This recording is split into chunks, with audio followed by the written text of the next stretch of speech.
नमस्कार, DV live में आप सभी का बहुत बहुत स्वागत है। मैं हूं आपके साथ अंशिता श्रीवास्तव। एसआईआर का मुद्दा जो पिछले एक साल से लगातार सुर्खियों में बना हुआ है, जून आ चुका है, 2025 में ये शुरुआत हुई थी इसकी और अब जून 2026 चल रहा है, यानी पूरा एक साल हो चुका है। और इस एक साल में एसआईआर प्रक्रिया जहां जहां हुई है उन पूरे राज्यों में, यानी अगर हम बात करें खुलकर, अगर सबसे ज्यादा जहां चर्चा रही वो बिहार और उसके बाद सबसे ज्यादा चर्चा हुई पश्चिम बंगाल में। उसके अलावा लगातार इसके खिलाफ विरोध प्रदर्शन जताया जा रहा था, लगातार विपक्ष इसका विरोध कर रहा था, विपक्ष आरोप लगा रहा था ये सिर्फ और सिर्फ बीजेपी को फायदा पहुंचाने के लिए किया जा रहा है। तमाम तरह के आरोप लग रहे थे और बीजेपी चुनाव आयोग का साथ देती हुई दिखाई दे रही थी। बीजेपी की तरफ से विपक्ष के आरोपों को पाखंड बताया जा रहा था। जैसा कि हर बार बीजेपी करती है वैसा इस बार भी कर रही थी और चुनाव आयोग के समर्थन में पूरी तरह दिखाई दे रही थी। लेकिन अब इस मुद्दे पर, एसआईआर के मुद्दे पर, चुनाव आयोग के मुद्दे पर एनडीए के अंदर ही दरार पड़ती हुई दिखाई दे रही है। और बड़ी बात यह है कि एनडीए के मंत्री, बीजेपी सरकार में मंत्री, मोदी सरकार में मंत्री अब राहुल गांधी के सुर में सुर मिलाते दिखाई दे रहे हैं एसआईआर के मुद्दे पर। यानी एसआईआर के मुद्दे पर राहुल गांधी को अब मोदी के मंत्रियों का साथ मिल गया है और यह एक बहुत बड़ी जानकारी है। यानी एसआईआर का मुद्दा जब अब बीजेपी के अपने मंत्रियों या उनके नेताओं के लिए मुश्किल जब खड़ी कर रहा है तो वो खुलकर आकर मोर्चा खोल रहे हैं और अब विपक्ष के सुर में सुर मिलाते हुए दिखाई दे रहे हैं। तो इसी बड़े मुद्दे पर आज हम चर्चा करेंगे कि क्यों ये मुद्दा अब बीजेपी के लिए गले की फांस बनता जा रहा है, कैसे एनडीए के अंदर एक बिखराव दिखाई दे रहा है चुनाव आयोग की वजह से और एसआईआर प्रक्रिया की वजह से। तो बहुत बहुत स्वागत करना चाहूंगी आपका। स्वामी जी हमारे साथ मौजूद हैं, आपका बहुत बहुत स्वागत है एक बार फिर से। तो स्वामी जी, जिस तरह से आप देख रहे हैं कि ये मुद्दा लगातार सुर्खियों में बना हुआ है, जैसे कि हम देख रहे हैं कि पश्चिम बंगाल की अगर हम बात करें तो ममता बनर्जी ने तो कोर्ट तक का दरवाजा खटखटाया था और अभी कुछ दिनों पहले ही सीजेआई को 23 विपक्षी दलों ने एसआईआर प्रक्रिया के खिलाफ एक चिट्ठी लिखी थी। मल्लिकार्जुन खड़गे की भी उस पर प्रतिक्रिया थी। यानी पूरा इंडिया गठबंधन, क्योंकि यहां पर पूरे इंडिया गठबंधन की बात मैं इसलिए करूंगी और इसलिए ये चिट्ठी इतनी महत्वपूर्ण हो गई थी क्योंकि इसमें आम आदमी पार्टी और डीएमके के भी सिग्नेचर थे। डीएमके जिसको लेकर पिछले दिनों दावा किया जा रहा था कि तमिलनाडु में क्योंकि कांग्रेस ने टीवीके का साथ दे दिया है, समर्थन दे दिया, इसलिए डीएमके नाराज है और उसने इंडिया गठबंधन से खुद को अलग कर लिया है। लेकिन जब एसआईआर का मुद्दा आया, चुनाव आयोग के खिलाफ मोर्चा खोलने का मुद्दा आया, तो डीएमके ने भी उस पर सिग्नेचर किए। इसके अलावा आम आदमी पार्टी, जिसने दिल्ली चुनाव के दौरान कह दिया था कि हम सिर्फ लोकसभा चुनाव तक ही साथ थे, अब हमारा कांग्रेस से कोई लेना देना नहीं है, इंडिया गठबंधन से कोई लेना देना नहीं है। जब एसआईआर का मुद्दा आया, यानी जब आम आदमी पार्टी को भी पता चल गया कि एसआईआर अगर होता रहेगा या जिस तरह से चुनाव आयोग, या क्योंकि उस वक्त तक एसआईआर नहीं था, चुनाव आयोग जिस तरह से आरोप लग रहे थे, धांधलियां हो रही थी, वोटर लिस्ट में जिस तरह से नाम काटे जा रहे थे, नाम जोड़े जा रहे थे, उसके चलते दिल्ली का चुनाव जो देखा गया, जो नतीजे आए, बीजेपी की सरकार वहां पर बन गई। तो उसके बाद आम आदमी पार्टी भी यह समझ चुकी है कि अगर बीजेपी का मुकाबला करना है तो इंडिया गठबंधन के साथ आना जरूरी है। यह भी समझ चुकी है कि मुकाबला सीधा चुनाव आयोग से है। यानी पूरा इंडिया गठबंधन एकजुट है। 23 दलों ने सिग्नेचर किए थे, तब तक बीजेपी से पाखंड बता रही थी। 2 दिन पहले ही बीजेपी के नेताओं का बयान था कि चुनाव आयोग को लेकर जो कुछ भी कांग्रेस की तरफ से या तमाम विपक्षी दलों की तरफ से कहा जा रहा है वो साफ तौर पर पाखंड है, यानी सारे आरोप निराधार हैं। लेकिन अब बीजेपी के जो मंत्री हैं, एनडीए के जो मंत्री हैं, एनडीए में शामिल जो घटक दल हैं, उनमें से जो लोग हैं, जो सहयोगी हैं, अब वो ही कह रहे हैं कि एसआईआर प्रक्रिया में धांधली हो रही है। तो ये एक बड़ा मुद्दा है, यानी एनडीए बटा हुआ दिखाई दे रहा है चुनाव आयोग के मुद्दे पर। क्या कहेंगे आप स्वामी जी? देखिए, मेरे ख्याल से अंशिता, इसमें बहुत ज्यादा खुश होने की जरूरत इसलिए नहीं है जी, क्योंकि जो केंद्रीय चुनाव आयोग है वो ज्ञानेश कुमार गुप्ता अभी भी भारतीय जनता पार्टी के साथ हैं जी। देखिए, जो स्टेट गवर्नमेंट मशीनरी से डीके शिव कुमार वहां पे एसआईआर करवा रहे हैं, भाई ये तो बात बिल्कुल सही है कि जो बीएलओज हैं वो राज्य सरकार के कर्मचारी हैं। ये भी बात बिल्कुल सही है कि सब जानते हैं कि किसी भी प्रदेश में हिंदुस्तान के अंदर आज के तारीख में सवर्ण जो हैं वो पूरी तरह से बीजेपी के साथ हैं, एससी एसटी जो हैं वो कांग्रेस के साथ हैं, मुसलमान कांग्रेस के साथ हैं और ओबीसी बटे हुए हैं। ये बात सबको पता है। ये भी बात बिल्कुल सही है कि जो बंगाल के अंदर, बिहार के अंदर हुआ, इसके अलावा जो उन्होंने 10,000 रुपए इलेक्शन के पहले दिए और इलेक्शन के बाद वापस मांग लिए, लेकिन एक मुद्दा यह था कि वहां पे मुसलमान दलितों के वोट काटे गए जो कि अपोजिशन के वोट बैंक थे। और यही उत्तर प्रदेश के अंदर एसआईआर में हुआ है, दलितों के वोट काटे गए, मुसलमानों के वोट काटे गए। अब सवाल ये उठता है कि डीके शिव कुमार की सरकार के राज कर्मचारी कुछ भी फॉर्म बना के अपलोड करें, अंतिम निर्णय जो होना है वो चुनाव केंद्रीय चुनाव आयोग का होना है। और ये शिकायतें बंगाल से भी आई थी, या बिहार से भी आई थी कि साहब बीएलओ फॉर्म दूसरा भर रहे हैं, रिकमेंड कर रहे हैं, और सेंट्रल गवर्नमेंट से केंद्रीय चुनाव आयोग से उसके अंदर रद्दोबदल किया जा रहा है। जिसको रिजेक्शन के लिए भेजते हैं वो एक्सेप्ट हो जाता है, जिसको एक्सेप्टेंस के लिए भेजते हैं वो रिजेक्ट हो जाता है। भाई देखिए, जो राज्य चुनाव आयोग है भाई वो भी तो रिपोर्ट करता है केंद्रीय चुनाव आयोग को। ये दूसरी बात है कि वो स्टेट के अंदर बैठता है, लेकिन उसकी जो नियुक्ति है वो एक आईएएस अफसर तो होता है, और आईएएस अफसर जो है उनका रिपोर्टिंग और उनके ट्रांसफर पोस्टिंग और सारा भविष्य जो है वो गृह मंत्री जी के हाथ में है, केंद्रीय चुनाव आयोग के हाथ में है। तो मेरे ख्याल से ये ट्रैप भी हो सकता है। ये जो 3 मंत्रियों ने ये स्टेटमेंट दिया है ये ट्रैप हो सकता है, जिससे ये जनता को भ्रम में रखा जाए कि एसआईआर जो है वो डीके शिव कुमार गड़बड़ी कर रहा है, लेकिन अंत में जब आप फाइनल लिस्ट देखेंगे तो उसमें वही नाम होंगे जो केंद्रीय चुनाव आयोग उसके अंदर डालेगा, और जिसका चाहेगा निकालेगा। फिर स्टेट गवर्नमेंट ऑफ कर्नाटका को भी रोना पड़ेगा। तो इसलिए मेरे ख्याल से बहुत ज्यादा खुश होने की आवश्यकता नहीं है जी। इसको बड़ी सतर्कता से देखने की आवश्यकता है। बीजेपी वाले ट्रैप बहुत अच्छा बिछाते हैं, और जैसे पंजाब के अंदर उन्होंने ट्रैप बिछाना शुरू कर दिया है। अभी से कहने लगे हैं कांग्रेस के अंदर बड़ा मतभेद है, चन्नी के बीच में, प्रताप सिंह बाजवा के बीच में, और राजा वडिंग के बीच में। जबकि राजा वडिंग भी कह चुके हैं, चन्नी भी कह चुके हैं, प्रताप सिंह बाजवा भी कह सकते हैं हमारे अंदर कोई मतभेद नहीं है और हम लोग मिलकर चुनाव लड़ेंगे। लेकिन उनकी मशीनरी ने उनके जो एक झूठ का व्यापार करते हैं उसको करना शुरू कर दिया है। तो मेरे ख्याल से मंत्रियों के इस स्टेटमेंट को बहुत ज्यादा सीरियसली नहीं लेना चाहिए, बिटवीन द लाइंस पढ़ने की कोशिश करनी चाहिए। इसके पीछे जो मंतव्य होना चाहिए बदनाम को स्टेट गवर्नमेंट को, और उसके बाद केंद्र सरकार, केंद्रीय चुनाव आयोग ये कहे कि हाँ क्योंकि स्टेट गवर्नमेंट गड़बड़ी कर रही है इसलिए अब हम अपने हाथ में हर चीज लेते हैं, नाम जोड़ना और काटना हमारे हाथ में होगा। हो सकता है वहां पे सेंट्रल रिजर्व पुलिस लगा दी जाए, ये उसका भी एक कर्सर हो सकता है कि भाई वहां पे बड़ा हो रहा है, गड़बड़ हो रहा है, नाम काटे जोड़े जा रहे हैं, स्टेट गवर्नमेंट जो है मिसयूज कर रही है पावर को, इसलिए हम सेंट्रल गवर्नमेंट के लोगों को भेजेंगे, वो एसआईआर कराएंगे और उसका सुपरविजन करेंगे। जैसे आपने देखा वेस्ट बंगाल के अंदर जो काउंटिंग हुई उसके अंदर सेंट्रल ऑब्जर्वर्स को भेजा गया, वहां के लोगों को भेजा।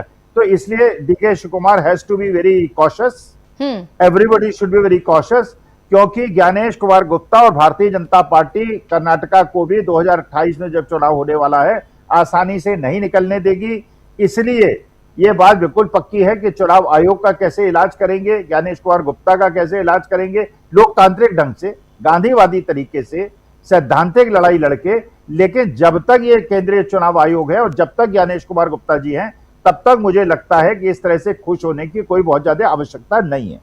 यानी स्वामी जी आप कहना चाहते हैं कि ये सिर्फ और सिर्फ एक साजिश है, क्योंकि मामला कर्नाटक का है इसलिए बीजेपी की तरफ से या बीजेपी की मंत्रियों की तरफ से उसे उछाला जा रहा है और ये दिखाने की कोशिश की जा रही है कि जो चुनाव आयोग है अगर वो हमारे जो राज्य हैं यानी डबल इंजन सरकार वाले जो राज्य हैं वहां पर सही तरीके से एसआईआर प्रक्रिया हो रही है, ये आप कहना चाहते हैं। लेकिन स्वामी जी यूपी में भी इस प्रक्रिया पर बहुत सारे सवाल उठाए जा रहे हैं बीजेपी के नेताओं की तरफ से, तो कहीं इसका ये मतलब तो नहीं कि जब बीजेपी को खुद इससे नुकसान होता दिखाई दे रहा है तो वहां उन्हें दिक्कत होने लगती है? नहीं नहीं, ये यूपी के अंदर भी उनकी चाल थी, उनका ट्रैप था जी। देखिए आपने जो कहा योगी जी ने कि भाई ये 2 करोड़ वोट काटे गए हैं वो सारे के सारे बीजेपी के वोटर्स हैं, इसका माने उन्होंने एक प्रकार से अपने लोगों को भी कहा और चुनाव आयोग पे दबाव भी बनाया। उन्होंने चुनाव आयोग पे दबाव बनाया कि भाई देखो अब जो हम नाम दे रहे हैं और जो हम नए लोगों के वोट जुड़वा रहे हैं इससे हमारे मार्ग में बाधक बनना मत बनना, वरना बाद में देख लेंगे। उनकी स्ट्रेटेजी अलग अलग जगह पे अलग अलग प्रकार की होती है। तो इसलिए भारतीय जनता पार्टी के जो वो हैं षड्यंत्र की जड़ें हैं वो बहुत मजबूत हैं, इसलिए इसको लाइटली और केवल पढ़ के उसको समझना मेरे ख्याल से कुछ नहीं। जैसे राम जन्मभूमि के अंदर इन्होंने किया, हो गई डकैती, नपेंद्र मिश्रा कह रहे हैं डकैती हो गई। अच्छा टिन्नू यादव हल्ला हो रहा था, आपने देखा था जी कि टिन्नू यादव ने 700 बार अखिलेश यादव से बात की। अखिलेश यादव ने चलिए मानहानि का केस कर दिया कि अगर आधे घंटे के अंदर आपने ये नहीं हटाया तो मैं आप पे मानहानि करूंगा, और कर दिया उन्होंने। अच्छा ये भी पता चला है कि जो इंटरिम रिपोर्ट दी है एसआईटी ने उसमें टिन्नू यादव का नाम ही नहीं है। सुभाष चंद्र श्रीवास्तव और टिन्नू यादव का नाम ही नहीं है। मतलब 8 में से 6 लोग दोषी पाए गए हैं, जिनके खिलाफ सबूत है कि उन्होंने सीसीटीवी फुटेज में जो 40 दिन में 70 बार चोरी हुई है, उसमें टिन्नू यादव नहीं है, लेकिन टिन्नू यादव को जोड़ दिया गया था। इसलिए ये आईटी सेल, देखिए ये बड़े शरारती लोग हैं, ये बड़े खुराफाती लोग हैं। इसलिए और बाद में कहेंगे कि देखिए डीके शिव कुमार ने सब कुछ गड़बड़ी कर ली, इसके बावजूद देखिए हम जीत गए, क्योंकि जो फाइनल लिस्ट होनी है वो होनी है सेंट्रल इलेक्शन कमीशन से जी, सीसी से, ज्ञानेश कुमार गुप्ता से।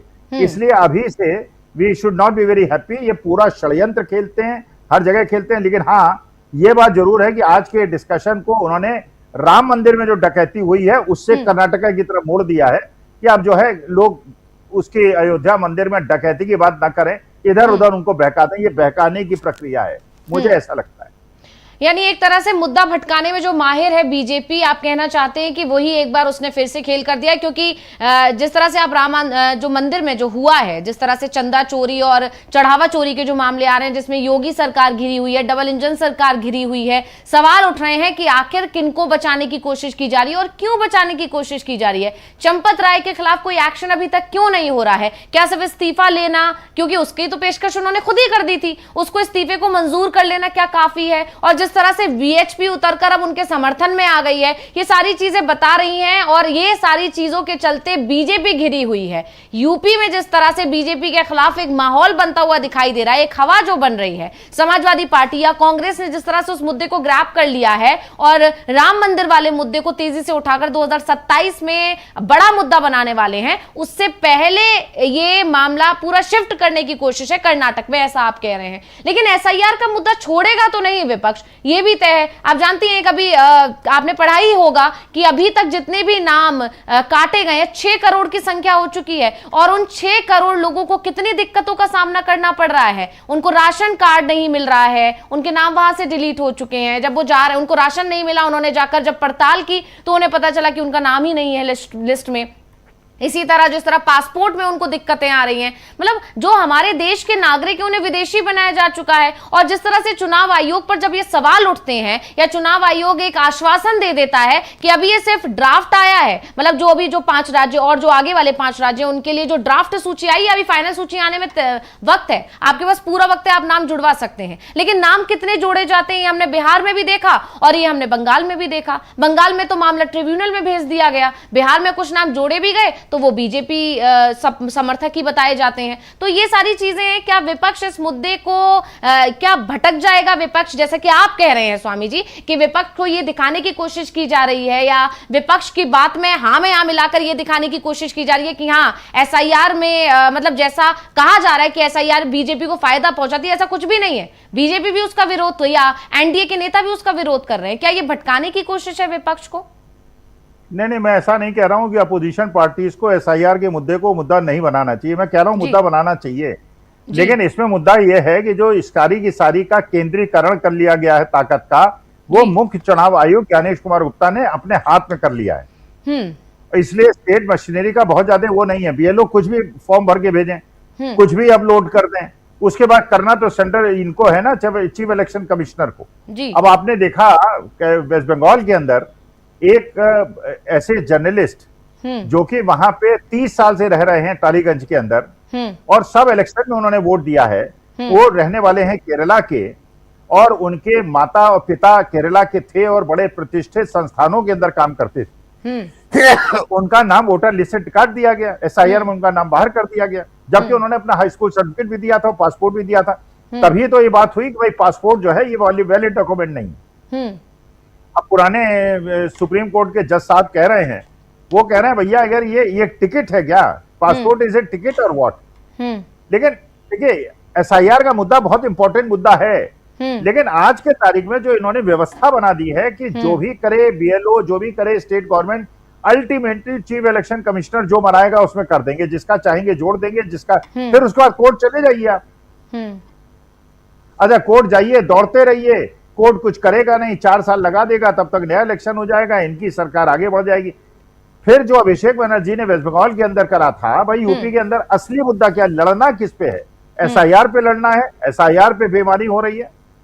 और इसके अलावा बेईमानी हो रही है जो अभिषेक बनर्जी ने कहा था कि जिस ईवीएम के अंदर वोट पड़े हैं, भाई आप जानती हैं जब वोट पड़ते हैं तो जो वहां पे प्रिसाइडिंग ऑफिसर होता है वो सारे के सारे पोलिंग एजेंट्स को फॉर्म 17C का एक कॉपी देता है। और फॉर्म 17C के अंदर लिखा होता है कितने वोट पड़े, कितने महिलाओं के पड़े, कितने पुरुषों के पड़े, और उसको क्लोज कर देता है, ईवीएम में सील लग जाती है, उसके बाद वो लेके वो चले जाते हैं। अभिषेक बनर्जी ये कह रहे हैं कि जिन ईवीएम के सीरियल नंबर फॉर्म 17C में लिखे हैं और जिसमें काउंट हुए उनमें अंतर है। अब बताइए कैसे अपोजिशन इलेक्शन जीत जाएगा, आप ये बताइए जी। भाई अगर मान लीजिए वोट डाला, कॉपी जांची, कॉपी लिखी मैंने और आपकी जांच दी गई, आपकी जो है वो मेरे नाम से जांच दी गई। अब भाई आप जनता वोट ही तो डालेगी ना, लेकिन जिस ईवीएम में वोट पड़ी है वो ईवीएम बदल के नया ईवीएम जिसका सीरियल नंबर 17C से मेल नहीं खाता है, अगर वो कर दिया जाए तो इसमें अपोजिशन क्या कर लेगा? तभी 4000 ईवीएम में आग लग गई। तो सवाल यह है ना कि अगर हमारी न्यायपालिका के उनका कर्तव्य है कि हमारे देश के संविधान को बचाना, लोकतंत्र को बचाना, वो अगर इंडिपेंडेंट काम करे और जल्दी काम करे और त्वरित कार्यक्रम करे। अभी तक तो महाराष्ट्र का निर्णय 4 साल हो गया, नहीं हुआ, ये भी नहीं होगा, तो आप कोर्ट घूमते रहिए, हु केयर्स। तो ये है मुश्किल। असली जो समस्या है वो जनता तो आज के तारीख में अगर आप एक फेयर इलेक्शन करा दें और जिसमें कोई बेईमानी ना हो, बीजेपी को 5 सीटें नहीं मिलेगी पूरे हिंदुस्तान के अंदर। लेकिन एसआईआर में जिसका चाहेंगे जोड़ेंगे, जिसका चाहेंगे निकाल देंगे विरोध। अब अखिल स्वामी है, भाई मेरी तो 3 पुश्तों का तो मुझे ही पता है, लेकिन हम लोग जिस गांव के हैं, खरखौदा गांव मेरठ का, भाई हजारों साल, और हमारे पुरखे वहीं रहते थे। ग्रैंडफादर हमारे इंस्पेक्टर स्कूल थे, सरकारी नौकरी में थे। फादर हमारे इलाहाबाद यूनिवर्सिटी में प्रोफेसर थे। मैंने भी अपना पूरा जीवन यहीं काटा। 52 में जन्म हुआ, हाई स्कूल किया, इंटरमीडिएट किया, इंजीनियरिंग किया, सब कुछ किया। लेकिन मैंने जो फॉर्म भरा है एसआईआर का, मैं अभी भी मेरे को ये विश्वास नहीं है और मुझे भरोसा नहीं है कि वो मेरा नाम जुड़ेगा कि नहीं जुड़ेगा। अच्छा, मैंने बीएलओ से कहा, मैंने कहा नाम काट मत देना, मैं रोज टीवी में तुम्हारे खिलाफ बोलूंगा। कह रहे सर हम क्या करें, हमने तो आपका फॉर्म ले लिया और हम कह रहे हैं आपका फॉर्म ले लिया, लेकिन अपलोड करेंगे। अब अगर चीफ इलेक्शन कमिश्नर काट देगा तो फिर हम क्या कर पाएंगे? तो अखिल स्वामी भी दौड़ता रहेगा इस सिद्ध करने में कि वो भारतीय है। यही जिसके साथ होगा वो उन पत्रकार साहब के साथ हुआ और ऐसे ही लोगों के साथ होगा। तो मुश्किल ये, जब हाईकोर्ट के जज का नाम आप काट सकते हैं, जब गस्टेड ऑफिसर्स का नाम आप काट सकते हैं जिनको 40 साल पहले सरकार ने नौकरी दी, जब आप ये कह सकते हैं आधार कार्ड भी अनुमन्य नहीं है, पासपोर्ट भी अनुमन्य नहीं है, वोटर आईडी कार्ड भी अनुमन्य नहीं है, आपका राशन कार्ड भी अनुमन्य। अरे यार, आधार कार्ड तो तुम्ही ने बनाया भाई, कहते नहीं उसमें बेईमानी हो जाती है। अरे तो किस चीज में बेईमानी नहीं हो सकती बताइए आप? बिल्कुल, एंटायर पॉलिटिकल साइंस की डिग्री में बेईमानी हो सकती है ना, तो हाई स्कूल सर्टिफिकेट में नहीं हो सकती क्या? जन्म प्रमाण पत्र में बेईमानी नहीं हो सकती क्या? बिल्कुल। अरे भैया, हाई स्कूल सर्टिफिकेट फर्जी बनाने में या entire political science MA degree फर्जी बनाने में तो हो सकता है 50,000 रुपए का खर्चा हो। आज आप मुझे कह दीजिए कि स्वामी साहब जाइए उस गांव से अखिल स्वामी पैदा हुआ 2026 में, अखिल स्वामी सुपुत्र फलाना और फलाना 2026 में पैदा हुआ, वो सर्टिफिकेट दे देंगे 5,000 रुपए में और उसके बेसिस में वोटर बन जाऊंगा। अरे फर्जी डॉक्यूमेंट तो हर जगह बनते हैं, लेकिन फर्जी डॉक्यूमेंट को चेक करने की जिम्मेदारी तो सरकार की है, वो उसकी थोड़ी है वोटर की। अगर मैं डॉक्यूमेंट हाई स्कूल का गलत दे रहा हूं या मेरा पासपोर्ट गलत दे रहा हूं या आधार कार्ड गलत दे रहा हूं या वोटर आईडी कार्ड, भाई 25 बार मैंने वोट दे दिया अपने जीवन में, अब आप कह रहे हो नहीं साहब आपका वोटर आईडी कार्ड तो गलती से बन गया था। अरे यार, गलती से कैसे बन गया था यार? क्या हाव भाव से मैं बांग्लादेशी लगता हूं? लेकिन नहीं, अब काट देंगे, अब आप रोते रहिए, गाते रहिए। अच्छा, जिनका बन जाएगा वो जाके वोट डालेंगे, वो सारे बीजेपी वाले डालेंगे, ढोल बजा देंगे।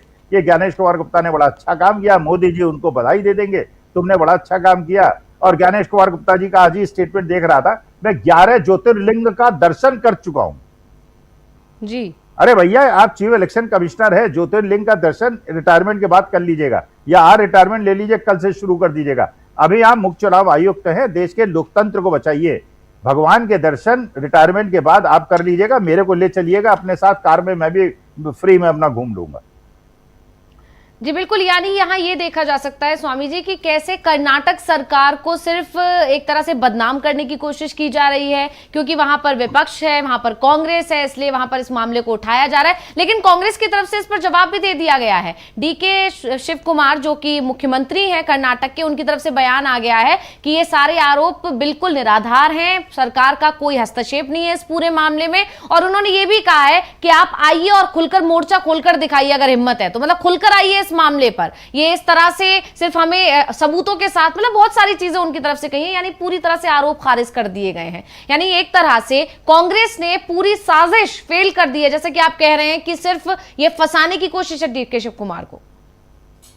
भाई ये तो ममता बनर्जी के साथ किया था जी। ममता बनर्जी को, भाई आप देखिए आरजी कर हॉस्पिटल के अंदर एक रेप हुआ था जिसका होना नहीं चाहिए था और फांसी मिलनी चाहिए जिस आदमी ने किया था। जी। आज आपको पता है ममता बनर्जी जो है जुलूस निकाल के जुलूस में निकली थी और हाथ में उनके मोमबत्ती थी, हजारों लोग उनके साथ। 13 साल की लड़की के साथ वहां बलात्कार हुआ है, पुलिस कोई कार्रवाई नहीं कर रही है। जी। वहां पे जो मुसलमान वकील, महिला वकील हैं, उनको अंडे फेंके जा रहे हैं, उनकी पिटाई हो रही है। एमपीज एमएलए की पिटाई हो रही है, उनके कार्यकर्ताओं की पिटाई हो रही है। भाई उस समय भी जो रेप हुआ था वो भी गलत हुआ था और आज भी जो 13 साल की लड़की के साथ हुआ है वो भी गलत हुआ है। उत्तर प्रदेश के अंदर रोज रेप हो जाते हैं, बिहार के, लेकिन ये इनका फोकस होता है। अब ये पंजाब के अंदर जाके कोई 2-4 बम ब्लास्ट हो जाएंगे और उसके बाद ये भगवंत मान को बदनाम करेंगे, कर्नाटका में डीके शिव कुमार को बदनाम करेंगे। जहां जहां अपोजिशन की सरकार है वहां इनकी मशीनरी चालू हो जाती है। अभी से इनकी मशीनरी 2028 के इलेक्शन में इन्होंने तैयारी शुरू कर दी है कर्नाटका के अंदर और डीके। लेकिन वहां पे कांग्रेस ने एक अच्छा काम किया है, वहां पे उन्होंने किया, जो होम मिनिस्टर है प्रियंक खड़गे जी और दलित समाज से आते हैं, उन्होंने आज भी स्टेटमेंट दिया है। जी। उन्होंने कहा आरएसएस को कोई भी जुलूस निकालने के लिए स्टेट गवर्नमेंट की परमिशन लेनी पड़ेगी और जब तक मैं गृह मंत्री हूं बिना परमिशन के इनको जुलूस नहीं निकालने दूंगा। अब पहले उन्होंने कह दिया था कि रजिस्ट्रेशन कराना पड़ेगा वरना मैं ऑफिस नहीं खोलने दूंगा। भाई देखिए ऐसे लोगों की जरूरत है हमें जो इन लोगों को ललकारे, वरना आरएसएस जो अनरजिस्टर्ड ऑर्गेनाइजेशन है, हजारों करोड़ की उनकी बिल्डिंग और दफ्तर हैं और इनकम टैक्स देते नहीं है, कोई पूछता नहीं कहां से पैसा आया। अरे मैं अगर एक 10 करोड़ का भी मकान बना लूंगा तो मेरे पास आ जाएंगे साहब 10 करोड़ का मकान आपने कैसे बना लिया, वह हजारों करोड़ के मकान बन रहे। अरे मैंने तो इनकम टैक्स दिया अपने जीवन में कम से कम 1-1.5 करोड़ मैंने इनकम टैक्स दे दिया होगा। उन्होंने तो 1 रुपए का इनकम टैक्स नहीं दिया, हजारों करोड़ की उनकी बिल्डिंग बन गई है। फिर उसके बाद वहां जो परमेश्वरम है, जो वहां पे परमेश्वरन जो है डिप्टी चीफ मिनिस्टर, वो भी दलित समाज से आते हैं, तो उन्होंने दलितों को भी पूरा सम्मान देते हुए उनका पूरा। लेकिन अगर वोट पड़ेगा एक ईवीएम में और काउंट होंगे दूसरे ईवीएम में, तो डीके शिव कुमार भी क्या कर लेंगे जी। तो अच्छा वहां पे अगर मान लीजिए डीके शिव कुमार की जैसे ममता बनर्जी के साथ किया, सेंट्रल रिजर्व पुलिस आ जाएगी, सेंट्रल ऑब्जर्वर्स आ जाएंगे, गुजरात से 1000 अफसर आ जाएंगे, स्टेट गवर्नमेंट के अफसरों को पीछे ढकेल देंगे और जब इलेक्शन होता है तो स्टेट मशीनरी जो है वो डिफंक्ट हो जाती है, एक तरह से केयर टेकर होती है, चुनाव आयोग के हाथ में हर चीज हो जाती है। फिर सेंट्रल गवर्नमेंट चुनाव आयोग मिलकर वही खेल कर देगी जो बंगाल के अंदर हुआ है। तो देखिए लड़ाई बहुत बड़ी है, लड़ाई बहुत लंबी है, लड़ाई बहुत विकट मूल्यों पे है और लेकिन मोदी जी को कोई अंतर नहीं पड़ता। जंतर मंतर में बच्चे बैठे रहे, यूथ कांग्रेस रिसवाई माले मरते रहे, कहीं रेप होते रहे, कहीं कुछ हो जाए, कहीं ट्रेन पलट जाए, कहीं पुल धस जाए, कोई उन्हें अंतर नहीं पड़ता है। तो ये है, तो लड़ाई जो है बड़ी आसान नहीं है, इसको इतनी आसान से खुश मत होइए कि डीके शिव कुमार ने ऐसा खेल कर दिया है। ये खेल करेंगे, उसके लिए ये षड्यंत्र अभी से रचना इन्होंने शुरू कर दिया जी। यानी एक तरह से जैसा कि आप कह ही रहे हैं लगातार कि ये सिर्फ और एक साजिश है, यानी कर्नाटक का जो चुनाव होने वाला है 2028 में, उसके लिए अभी से तैयारी शुरू कर दी गई है। यानी अगर वहां पर बीजेपी हार जाती है तो यही कहेगी कि एसआईआर की वजह से हम हार गए, क्योंकि वहां पर डीके शिव कुमार ने पूरी प्लानिंग कर ली थी। क्या ये कहना चाहते हैं आप स्वामी जी? क्योंकि दक्षिण में तो ये पहले ही कमजोर है। ये मेरे ख्याल से इन्होंने उत्तर प्रदेश में भी और कर्नाटका में भी अपने जीतने की बाजी बिछा दी है जी। देखिए बंगाल में भी इन्होंने कहा था ममता बानो ममता बानो। अच्छा ये डीके शिव कुमार के साथ नहीं कह सकते भाई, डीके शिव कुमार क्योंकि आप जानते हैं वोकालिगा कास्ट से हैं, अब वोकालिगा वहां पे 12-13% है और साउथ कर्नाटका के अंदर बहुत स्ट्रांग है, तो he is a very strong leader. अच्छा उनकी जो समाज है वो भी बड़ा स्ट्रांग है वहां पे, लिंगायत के बाद सबसे बड़ी कम्युनिटी है लोग वोकालिगा की, तो उनपे वो दाग नहीं लगा पाए हैं। लेकिन इन्होंने बंगाल पे तो ममता बनर्जी को ममता बानो बना के बिल्कुल हिंदू मुसलमान का खेल कर दिया था। फिर हुमायूं कबीर इनको मिल गया था जी, हुमायूं कबीर ने भी वहां पे बाबरी मस्जिद बनाई और जैसे ही इलेक्शन खत्म हुआ वो अपना 1,000 करोड़ जो बीजेपी वालों ने दिया का अपना लेके मस्ती से निकल गया, दोनों सीटें भी जीत गया। लेकिन कर्नाटका में वो स्थिति नहीं है, क्योंकि दलित और मुस्लिम कॉम्बिनेशन विद वोकलिका आर अराउंड 50% इन कर्नाटका। लेकिन ये वाली बीमारी से डीके शिवकुमार कैसे निपटेंगे जी, और अखिलेश यादव कैसे निपटेंगे कि वहां पे अगर स्टेट गवर्नमेंट की मशीनरी को पीछे कर दिया जाएगा इलेक्शन टाइम में, और उसके बाद सेंट्रल रिजर्व पुलिस वहां पे पहुंच के जिन ईवीएम में वोट पड़ाए उन्हें रिप्लेस करके नई सीरियल नंबर की ईवीएम से काउंट करा देंगे जो दिल्ली से वोट पड़ के आएंगे, तो डीके शिवकुमार क्या करेंगे? डीके शिवकुमार को इस बारे में सोचना चाहिए। जी, यानी यहाँ पर लेकिन डीके शिवकुमार तो समझ रहे हैं कि बीजेपी की पूरी चाल क्या है, और इसीलिए शायद उन्होंने जवाब दिया है कि विपक्ष की तरफ से जो आरोप लगाए जा रहे हैं वो पूरी तरह से गलत है, सरकार का तो इसमें कोई हस्तक्षेप नहीं, और अगर उनके पास कोई सबूत है तो जाकर चुनाव आयोग को बोले। डीके शिवकुमार तो उस पूरी चाल को समझ ही रहे हैं स्वामी जी। और ये जो आपने अभी खुद भी कहा कि अगर हम कर्नाटक की यहां पर बात कर रहे हैं, और कर्नाटक में क्योंकि आरएसएस के खिलाफ मोर्चा खोला हुआ है प्रियंका खरगे ने, कांग्रेस ने, तो क्या उससे भी मुद्दे से ध्यान भटकाने की कोशिश, या आरएसएस को एक तरह से जो आरोप है उनसे बचाने की कोशिश है ये मुद्दा वहां पर उठाना? कर्नाटक ही क्यों चुना गया इस मुद्दे को उठाने के लिए, ये भी एक बड़ा सवाल है। देखिए, अगले 6 महीने के बाद जब ये उत्तर प्रदेश के, पंजाब के और बाकी स्टेट के इलेक्शंस होंगे और उसके बाद कर्नाटका वगैरह के इलेक्शन होंगे, अगले 6 महीने बहुत ज्यादा इंपॉर्टेंट हैं जी। अगले 6 महीने में पता चल जाएगा कि भारतीय जनता पार्टी का एक गुंडा राज चलेगा, ये खत्म हो जाएगा जी। देखिए, जब तक इनको लोकतांत्रिक ढंग में वापस नहीं लाना होगा, जब तक एक जन आंदोलन नहीं शुरू होगा, एक गांधीवादी अहिंसात्मक आंदोलन नहीं शुरू होगा और इनको नहीं झुकाया जाएगा, ये बेईमानी करते रहेंगे, ये लूट भी मचाते रहेंगे। राम जन्मभूमि में भी लूट मचाएंगे, वृंदावन में भी लूट मचाएंगे, ये काशी विश्वनाथ में भी लूट मचाएंगे, बद्रीनाथ केदारनाथ में भी सोना खा जाएंगे। ये लोग बेईमानी से बाज नहीं आएंगे, एसआईआर भी कराएंगे, वोट की भी हेरफेर करेंगे, बाद में ईवीएम में भी आग लगा देंगे, सब कुछ करेंगे। अगले 6 महीने के अंदर अगर इन समस्याओं का समाधान अपोजिशन ने नहीं, जैसे राहुल गांधी ने कहा था इंडिया गठबंधन की मीटिंग में, पुराने तरीके से इसे इलेक्शन आप नहीं जीत सकते, वोट के माध्यम से और समाज से जुड़ के और समाज को अपील करके और जन यात्रा करके और जनता से संपर्क करके आप इनसे नहीं इलेक्शन लड़ सकते, क्योंकि ये लोकतांत्रिक ढंग से चुनाव लड़ने ही नहीं चाह रहे हैं। इन्होंने सारी संवैधानिक संस्थाओं पे कब्जा कर लिया है, तो मूल पे आपको अटैक करना पड़ेगा, इनके बेईमानी के संयंत्र को तोड़ना पड़ेगा, तभी आप इलेक्शन जीत पाएंगे। वरना आप ये सोचेंगे हम जनता के पास चले गए, जनता ने हमें वोट दे दिया इसलिए हम जीत जाएंगे। जनता वोट आपको देगी लेकिन जीतेगी भारतीय जनता पार्टी। अगले 6 महीने में अगर विपक्ष और देश के किसान और जिनके मकान तोड़े गए हैं और जिनको बेघरबार किया गया है और बच्चों के साथ जो नया, वो अगर एकजुट होकर इनके खिलाफ इनको झुका नहीं लेती है तो चुनाव हर जगह यही जीतेंगे, ऐसा मुझे लगता है। ये बेईमानी हर तरह से करेंगे, बाद में कोर्ट कोई सुनेगा नहीं, होना कुछ नहीं। लेकिन विपक्ष ने तो मोर्चा खोल ही दिया है, और अब इंतजार है 20 तारीख का जब मानसून सत्र शुरू होने जा रहा है, और उसमें भी विपक्ष ने पूरी प्लानिंग कर ली है कि कैसे इस मुद्दे को उठाएगा। वहीं कोर्ट तक ये मामला पहुंच ही चुका है। सीजेआई सूर्यकांत को जो चिट्ठी लिखी गई है, जिसका जिक्र मैंने अभी शुरुआत में ही किया था, 23 दलों ने उसमें हस्ताक्षर किए हैं। और बड़ी बात यह कि आम आदमी पार्टी या डीएमके, जिन्होंने इंडिया गठबंधन से खुद को अलग कर लिया था, वो भी इस मामले में एकजुट दिखाई दे रहे हैं। और धीरे धीरे ये साफ हो रहा है कि एसआईआर के खिलाफ जो नाराजगी वो बढ़ती जा रही है, क्योंकि वो 6 करोड़ जो भारतीय हैं जिनका नाम कट गया है एसआईआर की वजह से, और वो अब मुश्किलों में फंसे हुए हैं, राशन नहीं मिल पा रहा है, उनका पासपोर्ट नहीं बन पा रहा है, और भी तमाम जो दिक्कतें उनको फेस करनी पड़ रही हैं, वो भी तो हो सकता है कोई बड़ा आंदोलन खड़ा कर दें सरकार के खिलाफ। जिस तरह से अभी जंतर मंतर पर से युवाओं का आंदोलन चल रहा है, छात्रों का आंदोलन चल रहा है, और आज तो एक बड़ी जीत मिली है सीजेपी को। दिल्ली हाईकोर्ट ने उसके जो अकाउंट था एक्स पर, उस पर जो बैन था वो हटा दिया गया। तो एक बड़ी जीत जंतर मंतर पर जो लोग हैं उनको मिली है। तो क्या इस जीत को देखकर जो दूसरे पीड़ित लोग हैं इस देश के, क्या वो भी कोई एक बड़ा आंदोलन नहीं कर सकते हैं सरकार के खिलाफ?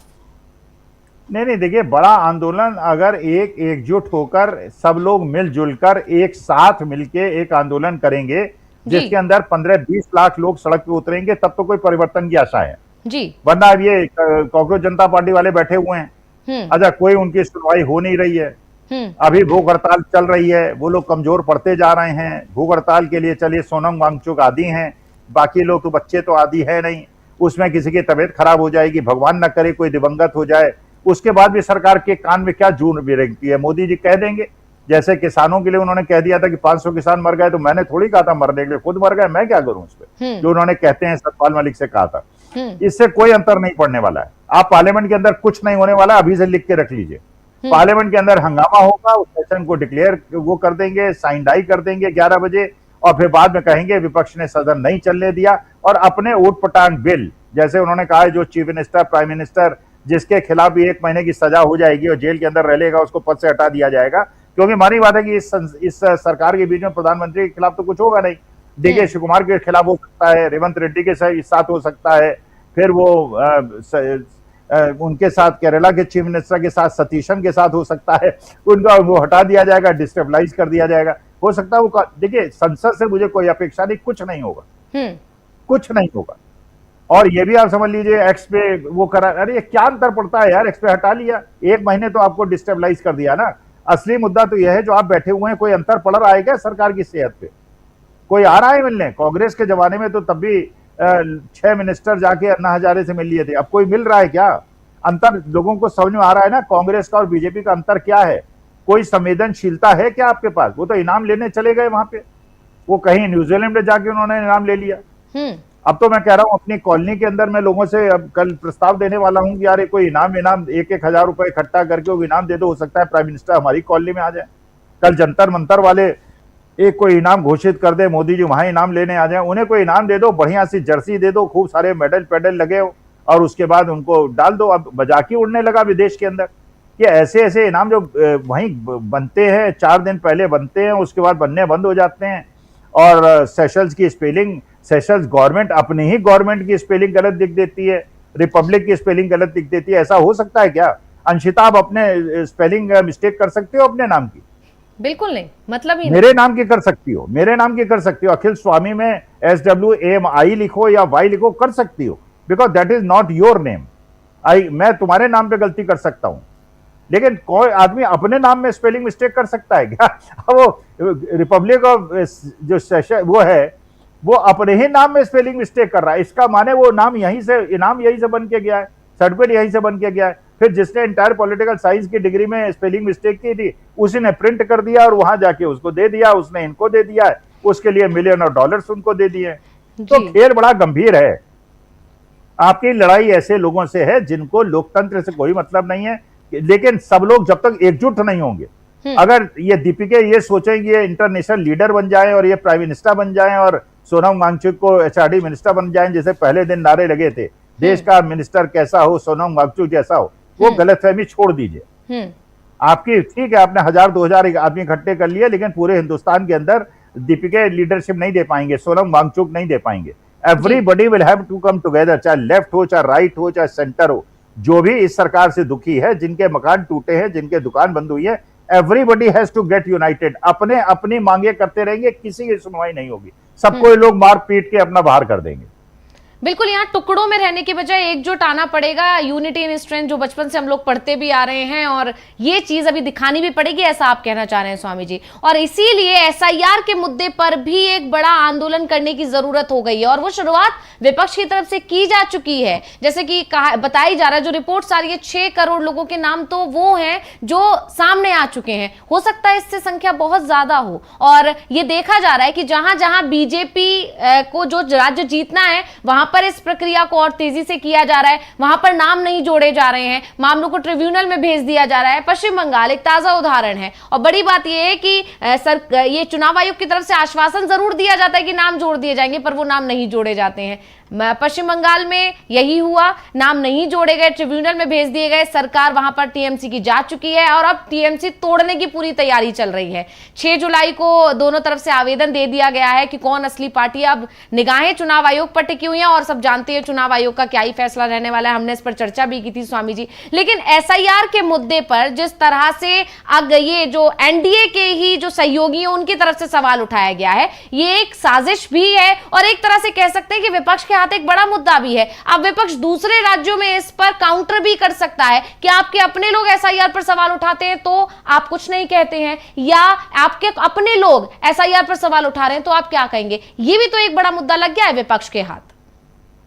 कोई विपक्ष के हाथ में मुद्दा नहीं लगा, बेशरम लोगों के सामने आपका कोई मुद्दा नहीं होता है जी। जब ये EVM मशीन थी तो उनके खिलाफ किसने लिखा था? LK आडवाणी ने लिखा था जी।